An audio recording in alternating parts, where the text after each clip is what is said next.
श्री स्वामी समर्थ. नमस्कार. मी नंदिनी माझ्या यूट्यूब चॅनलवर तुमचं खूप मनापासून स्वागत करत आहे. तुमच्या मनातील सर्व चांगल्या इच्छा स्वामी महाराज पूर्ण करो ही स्वामींच्या चरणी प्रार्थना करते आणि आजच्या नवीन व्हिडिओला सुरुवात करते. उद्या वार आहे शनिवार आणि या दिवशी आलेली आहे अमावस्या.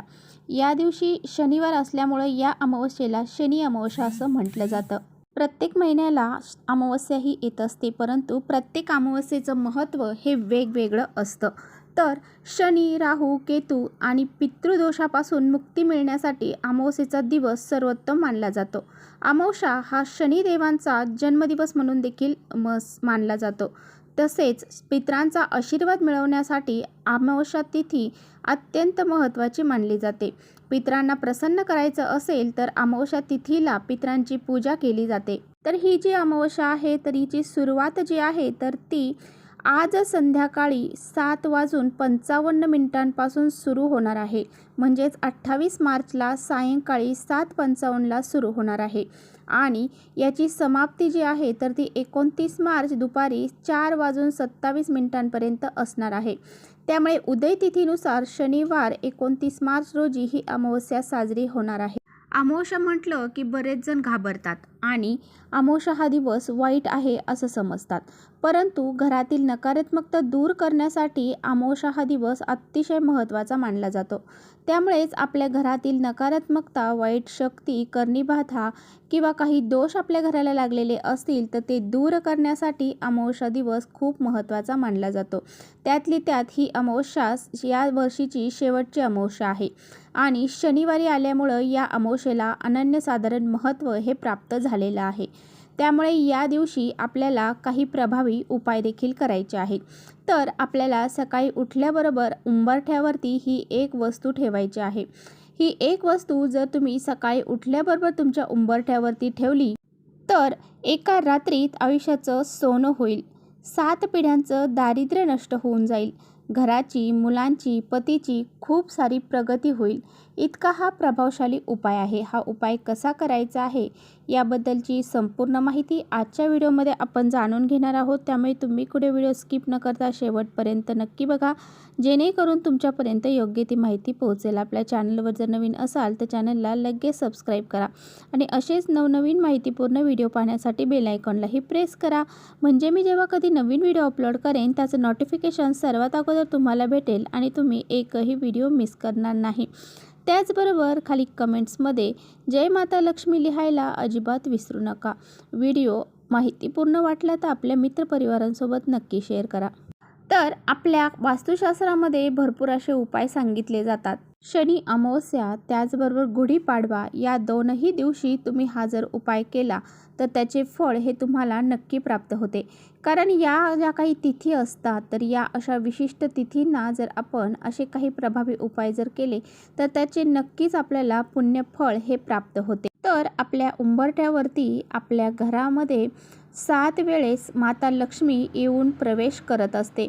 म्हणजे दिवसभरामध्ये 7 वेळा ती आपल्या दारामध्ये येत असते. बरोबर अमावस्या तिथीला आपले पितृ देखील हे पृथ्वी तलावरती आलेले असतात आणि त्यांची सेवा, पूजा, उपाय करणाऱ्यांना ते कृपा आशीर्वाद देत असतात.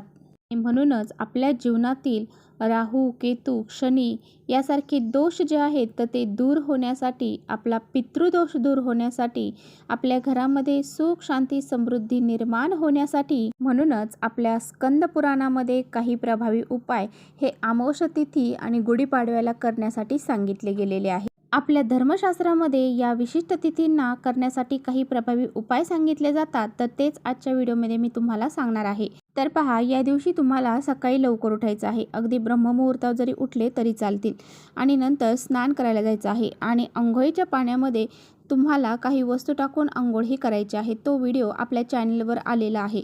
तुम्ही अजून पाहिलेला नसेल तर नक्की चॅनलला व्हिजिट करा आणि तो व्हिडिओसुद्धा पाहून घ्या. सकाळी 4 वाजल्यापासून ते पहाटे 6 वाजेपर्यंतचा जो काळ आहे तर त्या काळाला ब्रह्ममुहूर्त असं म्हटलं जातं. या काळामध्ये जर तुम्हाला स्नान करणं शक्य नसेल तर तुम्ही 8 वाजेपर्यंत हे स्नान करू शकता. त्यानंतर तुम्हाला स्वच्छ कपडे परिधान करायचे आहेत आणि आपल्या देवघरातील देवांची पूजा करून सूर्यांना अर्घ्य देखील द्यायचा आहे. तर सकाळी उठल्याबरोबर तुम्हाला ज्यावेळेस तुम्ही देवपूजा झाल्यानंतर तुम्हाला तुमच्या अंगणामध्ये थोडंसं हळदीचं पाणी करून शिंपडायचं आहे.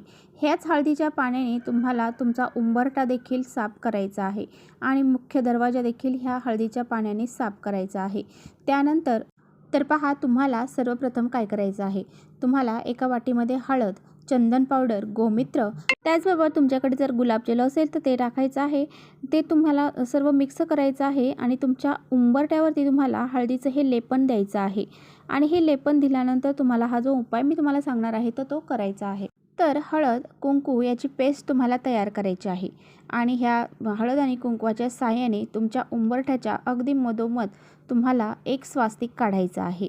स्वास्तिक काढल्यानंतर त्याचे 4 बिंदू, साईडच्या 2 रेषा तुम्हाला द्यायला विसरायचं नाही. त्याचबरोबर तुमचा घराचा जो मुख्य दरवाजा आहे त्यावरती देखील तुम्हाला एक स्वास्तिक काढायचं आहे. तुमचं किचनची भिंत असेल, किचनचा जो गॅस असेल तर त्या गॅसवर सुद्धा तुम्हाला एक जे स्वास्तिक आहे तर ते काढायचं आहे.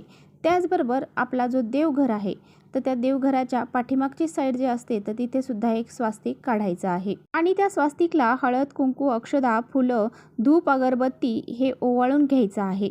अशा पद्धतीने हे स्वास्तिक तुम्हाला काढायचं आहे. प्रत्येक स्वास्तिक हे तुम्हाला ओवाळायचं आहे आणि त्यानंतर तुम्हाला जे मांगल्याचं प्रतीक मानलं जातं तर ते स्वास्तिक सर्वप्रथम आपल्या कोणत्याही शुभ कार्यामध्ये तुम्हाला म्हणून हे स्वास्तिक तुम्हाला काढायचं आहे. त्यानंतर एक छानसा दिवा तुम्हाला लावायचा आहे. त्या दिव्यामध्ये तुम्हाला गाईचं गावरान तूप टाकायचं आहे. जर गावरान तूप नसेल तर जे तेल वापरता ते टाकलं तरी चालेल. त्यानंतर तुम्हाला अष्टलक्ष्मीचं स्मरण करायचं आहे. आता अष्टलक्ष्मी जी संतान लक्ष्मी आहे, ऐश्वर्य लक्ष्मी आहे, वरद लक्ष्मी आहे, त्याचबरोबर आदिलक्ष्मी आहे, या ज्या अष्टलक्ष्मी आहेत तर त्यांचं नाव घ्यायचं आहे आणि एक कुंकवाचा टिंब तुम्हाला त्या उंबरठ्याला द्यायचा आहे. असं 8 टिंब तुम्हाला द्यायचे आहेत, म्हणजे 8 टिंब तुम्हाला द्यायचे आहेत, म्हणजे टिळे त्या उंबरठ्याला लावायचे आहेत. त्यानंतर तुम्हाला 2 अखंड लवंगा आणि 2 अखंड वेलची घ्यायची आहेत. हिरवी वेलची तुम्हाला घ्यायची आहे आणि त्या दोन्हीही वस्तू तुम्हाला हातामध्ये घेऊन तुमच्या उंबरठ्यावरून 7 वेळा उतरवून घ्यायच्या आहेत. उतरवल्यानंतर जो दिवा तुम्ही लावलेला आहे त्या दिव्यामध्ये ह्या दोन्ही वस्तू तुम्हाला टाकायच्या आहेत. हा दिवा उचलून तुम्हाला जिथे मध्यभागी तुम्ही स्वास्तिक काढलेलं आहे त्या स्वास्तिकवरती हा दिवा उंबरठ्याच्या मधोमध तुम्हाला ठेवायचा आहे. अष्टलक्ष्मीला नमस्कार करायचा आहे, उंबरठ्याला नमस्कार करायचा आहे आणि माता लक्ष्मीचं, भगवान विष्णूंचं स्मरण करत माझ्या घरातील जे इडापिडा असेल ती घराच्या बाहेर निघून जाऊ दे, माझ्या जीवनामध्ये सुख, शांती, समृद्धी, ऐश्वर्य निर्माण होऊ दे, माझ्या घराची, मुलांची, पतीची खूप सारी प्रगती होऊ दे असं तुम्हाला म्हणायचं आहे आणि अशा पद्धतीने तुम्हाला हा उपाय करायचा आहे. तर चला इथेच थांबवते माझा व्हिडिओ थोडा जरी आवडला असेल तर नक्की लाईक करा. चॅनलवर नवीन असाल तर चॅनलला सबस्क्राईब करा. परत भेटूया अशा छानशा व्हिडिओसोबत. तोपर्यंत श्री स्वामी समर्थ.